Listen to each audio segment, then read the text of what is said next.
Hello friend, Radhe Radhe, जय श्री कृष्णा। हम आज बियाह गीत सुनाए थे, बहुत प्यारा गीत है, आप लोग जरूर सुनिए।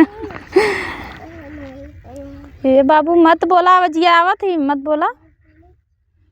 मैं तो से पूछा हरिला सुगनावा हो, हरिला सुगनावा, अरे कैसन बाटा ससुरे के लोग रे लालनावा, अरे कैसन बाटा ससुरे के लोग रे लालनावा। सासू तरी बाटिन काली बादरिया हो, काली बादरिया, अरे गरजी जनवा मारे रे लालनावा, अरे गरजी जनवा मारे रे लालनावा।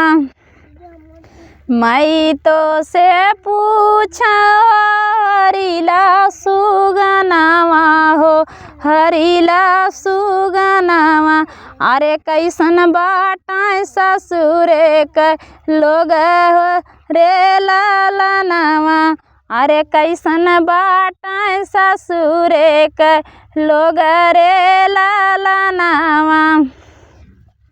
जेठनी तोरी बाटिन जैसे नागिनिया हो, जैसे नागिनिया, अरे फानागी जनवा मारे रे लालनावा, अरे फानागी जनवा मारे रे लालनावा।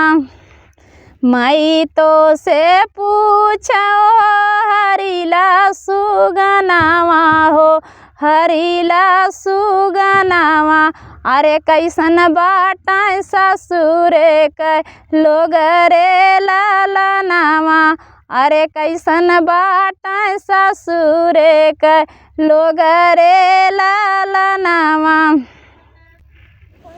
ननदी तोरी बाटिन जैसे बिछिया कै जैसन हो, बिछिया कै जैसन, अरे टूपकी जनवा मारे रे लालनावा, अरे टूपकी जनवा मारे रे लालनावा।